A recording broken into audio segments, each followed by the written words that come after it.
Quando noi subiamo un torto, Quando somos injustiçados, a reação imediata, a que vem naturalmente para nós, não é o perdão, mas o ressentimento, o rancor, especialmente quando a ferida que nos foi infligida deixou marcas profundas, que duram com o tempo, que nos marcam às vezes por toda a vida. Nesses casos, a reação natural é retribuir a dor que nos foi causada.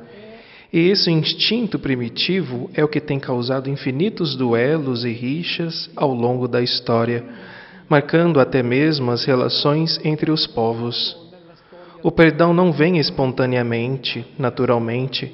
Temos dificuldade até para perdoar a nós mesmos, porque nos atormentamos com o remorso, porque não aceitamos a humilhação da fraqueza. Temos um conceito elevado de nós mesmos, e quando esse conceito é ferido, há remorso e autopunição que só nos prejudicam.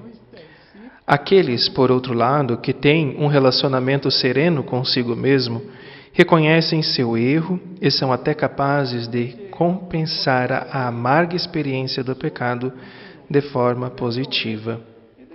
Se é difícil perdoar a nós mesmos, é muito mais complicado perdoar os outros, porque a decepção, a dor da traição, o medo de que isso possa acontecer novamente são muito grandes, e o impulso de romper relacionamentos e se vingar é praticamente imparável. É de fato, muitos pensadores tentaram a vingança, entre eles Nietzsche, que disse que aquele que perdoa é fraco, é incapaz de fazer valer seus direitos. A bondade é uma incapacidade de se rebelar, a paciência é covardia, o perdão é uma incapacidade de se vingar. Até mesmo Freud era contra o perdão. Ele o considerava uma afirmação absurda, até mesmo prejudicial ao equilíbrio psíquico do indivíduo. Hoje acredito que a ciência não concorda em nada com esses pensadores. De fato, como sabemos, o ódio, os rancores, os ressentimentos, certamente, não favorecem o equilíbrio interno de uma pessoa, não favorecem um sono tranquilo e restaurador e nem mesmo uma vida serena e feliz. Quando muito, incentivam o uso de drogas psicotrópicas. Mas a questão mais importante é outra. A vingança é uma expressão de humanidade ou nos faz regredir a um comportamento pré-humano? Se é o último passo da evolução, nós que viemos do pré-humano, é claro, qual é o último passo do Homo sapiens? Mas se ele constrói bombas, ele ainda não é um homem, ele ainda é um animal. A última etapa da evolução é o Homo amans. Somente quando ama é que o homem é plenamente ele mesmo. Portanto, se esse for o caso, a vingança está excluída do comportamento humano. Na época de Jesus, havia muita insistência na necessidade de manter relações pacíficas. A vingança, a raiva e o ressentimento eram condenados e a reconciliação era exigida. Os rabinos diziam que aqueles que cometiam erros tinham de reconhecer seu erro e ir pedir perdão à pessoa ofendida. E isso era obrigado a acontecer. Se ele recusasse, o ofendido levaria 2 testemunhas e pediria perdão ao ofensor diante delas, provando assim que havia feito todo o possível para viver em paz. E se a pessoa ofendida morresse antes da reconciliação, aquele que havia ofendido deveria ir até ao túmulo e dizer-lhe: agi muito mal com você. Entretanto, a obrigação de perdoar era restrita aos filhos do povo de Israel, não aos gentios. Acima de tudo, o número de vezes que se era obrigado a perdoar era 3. Na 4ª vez, havia todo o direito de tomar medidas legais. Pedro deve ter entendido que, mesmo nesse campo, Jesus não se limitou ao que o melhor, o mais generoso dos rabinos, 3 vezes estabeleceu. Ele deve ter entendido isso e, de fato, ouvimos o que ele pede ao Mestre. cosa chiede al Maestro? Pietro si avvicinò a Gesù e gli disse: Naquele tempo, Pedro aproximou-se de Jesus e perguntou: Senhor, quantas vezes devo perdoar se meu irmão pecar contra mim? Até 7 vezes?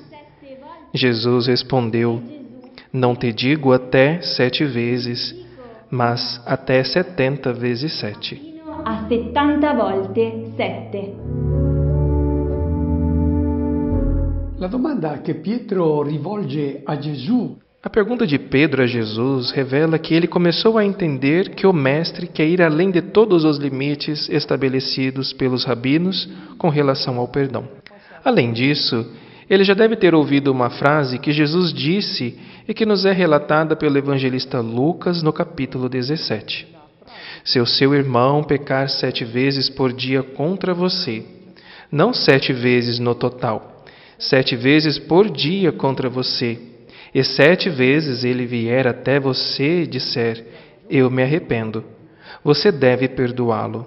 Pedro está perplexo, porque sabe que o número 7 não é quantitativo, mas qualitativo, o que significa que ele deve perdoar incondicionalmente. Ele então pede a confirmação de Jesus. Entendi corretamente o que você quer me dizer? A resposta do Mestre vai além do que já assustava Pedro. Jesus diz que você não deve perdoar 7 vezes, mas 70 vezes 7. Nesse ponto, Jesus esclarece sua posição com uma parábola. Porque o reino dos céus é como um rei que resolveu acertar as contas com seus empregados. Quando começou o acerto, levaram-lhe um que lhe devia uma enorme fortuna. Como o empregado não tivesse com que pagar, o patrão mandou que fosse vendido como escravo, junto com a mulher e os filhos e tudo o que possuía, para que pagasse a dívida. O empregado, porém, caiu aos pés do patrão e, prostrado, suplicava: Dá-me um prazo, eu te pagarei tudo. Diante disso, o patrão teve compaixão, soltou o empregado e perdoou-lhe a dívida. Che sta verificando i conti e trova che c'è uno dei suoi servi che gli deve 10.000 talenti, un debito immenso. A primeira cena se passa no Palácio Real. Lá está o grande governante que está verificando as contas e descobre que um de seus servos lhe deve 10.000 talentos, uma enorme dívida. O talento não é uma moeda, é uma unidade de peso e equivale a 58,9 quilos de ouro. Se multiplicarmos esse valor por 10.000, o resultado será 589 toneladas de ouro. Pensamos que a receita tributária anual do reinado de Herodes o Grande, que teve de construir cidades inteiras, Cesareia e Samaria, construir o templo em Jerusalém, palácios, fortalezas, foi de 900 talentos, uma soma imensa. É deliberadamente exagerada porque quer nos apresentar a imensidão, o perdão infinito de Deus. Quando essa parábola é apresentada a nós, às vezes ficamos um pouco desconcertados, porque nos dizem: você não é capaz de perdoar uma pequena indelicadeza feita a você por um irmão, quando você tem uma dívida imensa com Deus? E dizemos: mas talvez as coisas não sejam assim, eu não fiz tanto. E às vezes acontece exatamente ao contrário. Sei que cometi alguma venialidade, enquanto outros me fizeram grandes injustiças. Não é isso que a parábola quer nos dizer. Veremos daqui a pouco, esse número quer nos dizer uma coisa: a grandeza imensurável do coração de Deus. O amor de Deus pelo homem é infinito e não importa o quanto façamos de errado, Ele continua a nos amar. A Bíblia diz que Ele não leva em conta os erros que cometemos, esquece-os, joga-os para trás, lança-os no fundo do mar. Não que Ele aprove o mal, ninguém o odeia tanto quanto Ele, porque o mal, o pecado, desumaniza seus filhos. Mas ele nunca fará o homem pagar, não haverá retaliação contra o homem, nem acerto de contas, porque Deus é amor e somente amor.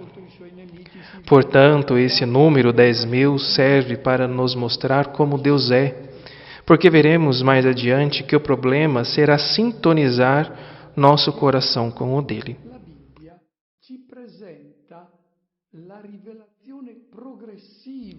Alguns devem levantar uma objeção a essa imagem de Deus, lembrando alguns textos do Antigo Testamento em que Deus é apresentado como severo, guardando o rancor de seus inimigos, vingando-se, não deixando impunes aqueles que praticam o mal. Existem esses textos, mas devemos ter em mente que a Bíblia nos apresenta a revelação progressiva da face de Deus. Deus é sempre o mesmo, mas os homens têm gradualmente descoberto sua face cada vez mais brilhante e luminosa. E a Bíblia nos conta a história dessa jornada de descoberta que o homem faz de Deus, até que a luz completa veio em Jesus de Nazaré. Será no Calvário que Deus nos dirá todo o seu amor imenso, infinito, quando depois de todo o mal que lhe fizemos, Ele finalmente nos diz: eu continuo a te amar. Foram homens que cometeram esses crimes, mas por meio desse crime foi revelado o quanto Deus nos ama. É impossível ir além dessa revelação de amor. Essa é a imagem definitiva que nos resta de Deus. Os textos bíblicos são uma preparação para essa revelação completa. E é essa a imagem definitiva de Deus que devemos ter em mente e que na parábola é apresentada pelo número 10.000. Alguns cristãos talvez ainda não tenham chegado a contemplar a revelação definitiva da face de Deus e ainda estejam na metade do caminho. Ele ainda não se alegrou com a notícia de que Jesus veio para nos trazer ao mundo. O coração de Deus é infinito em seu amor. A essa altura já entendemos o coração de Deus e agora queremos entender a mensagem da parábola. Mas para isso precisamos apagar o que aconteceu na primeira cena, o que aconteceu lá no Palácio Real. Suponhamos então que a parábola comece agora com a segunda cena. Adesso con la seconda scena. Ascoltiamola insieme.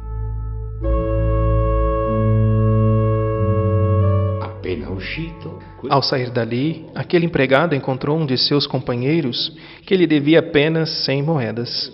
Ele o agarrou e começou a sufocá-lo, dizendo: paga o que me deves. O companheiro, caindo aos seus pés, suplicava: dá-me um prazo, eu te pagarei. Mas o empregado não quis saber disso. Saiu e mandou jogá-lo na prisão, até que pagasse o que devia.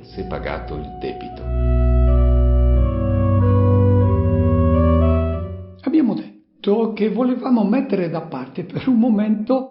Há 2 servos, um é credor e o outro é devedor de 100 denários. E 100 denários não é pouco, é o salário de 3 meses de trabalho. E o devedor não paga. É como se não pagasse o aluguel por um ano inteiro. Então o que faz o credor? Você o encurrala, depois o agride, finalmente o agarra pelo pescoço, e como mesmo assim não consegue receber o que o outro lhe deve, você o joga na cadeia. Essa era a maneira como a justiça era feita na época de Jesus, e por isso Jesus emprega essa imagem. Portanto, o credor não fez absolutamente nada de errado, ele simplesmente queria justiça. Talvez ele pudesse ter sido mais compreensivo, poderia ter dito: bem, vamos ver se podemos adiar um pouco o pagamento. Sem dúvida, ele é duro de coração, mas é uma pessoa justa, que age de acordo com a lei vigente. Se a parábola começasse assim, seria tudo lógico. E a questo punto viene fuori il messaggio della parabola. Nesse ponto, a mensagem da parábola é revelada. 2 justiças são colocadas aqui, a de Deus e a dos homens. E Jesus pergunta: Em qual das duas justiças você quer se sintonizar? Você quer ser um homem justo ou quer ser um filho de Deus? Se você quiser ser justo de acordo com os homens, você também tem o direito de esganar o seu irmão. Aquele que não é cristão pode fazer isso e ninguém o condenará, porque ele age de acordo com a justiça. Para aquele que não crê, não há a primeira cena. Não há referência ao Pai que está nos céus. Ele não conhece o coração de Deus e age com justiça. Mas para você, batizado, há a primeira cena. Você conhece o coração de Deus, recebeu o seu Espírito em sua vida. Você é marcado pelo DNA dele e, portanto, é esse grande coração de seu Deus que você se refere, não à justiça dos homens. E observemos, essa imagem do sufocamento reproduz bem a ideia da subjugação psicológica em que o ofendido é reduzido. A pessoa ofendida o tem em suas mãos e pode lhe tirar o fôlego, pode lhe tirar a alegria de viver, pode sempre segurá-lo. Pense em um erro que pode ser cometido em um relacionamento, um erro grave, em que a pessoa que foi prejudicada mantém as mãos no pescoço da outra. Basta uma dica, uma alusão à falha cometida e você pode estrangular a pessoa, tirar-lhe o fôlego, tirar-lhe a alegria de viver. Esse é o comportamento daqueles que seguem a justiça deste mundo. Então nos perguntamos, que comportamento deve ter aquele que se refere à primeira cena, porque ele conhece o coração de Deus? Eu diria que não se deve favorecer aproveitadores astutos. Portanto, para o bem de um irmão, pode até ser correto exigir a justiça. Mas quando não há possibilidade de obter reparação, por exemplo, quando não é possível desfazer uma calúnia, uma humilhação infligida a mim por aqueles que estão no poder e são inatacáveis, então só resta a vingança. Esperando a oportunidade oportuna para fazê-lo pagar, para sentir a alegria de vê-lo sofrer. A lógica deste mundo diz, faça isso, aproveite essa satisfação. Lembre-se de Nietzsche, Voltaire, Freud, já mencionamos isso antes. Eles disseram, aproveite essa alegria. A parábola de Jesus diz que o Filho de Deus nunca fará isso. Ele é chamado para reproduzir a face do Pai, que é o único amor. É claro que essa lógica só se aplica àqueles que querem ser filho de Deus, não apenas, mas filhos de Deus. E agora vemos o que acontece na terceira cena. Ciò che accade nella terza scena. Visto quello che accadeva, Vendo o que havia acontecido, os outros empregados ficaram muito tristes. Procuraram o patrão e lhe contaram tudo. Então o patrão mandou chamá-lo e lhe disse, empregado perverso, eu te perdoei toda a tua dívida, porque tu me suplicaste. Não devias tu também ter compaixão do teu companheiro, como eu tive compaixão de ti? O patrão indignou-se e mandou entregar aquele empregado aos torturadores, até que pagasse toda a sua dívida. É assim que o meu Pai que está nos céus fará convosco, se cada um não perdoar de coração o seu irmão. uno al proprio fratello.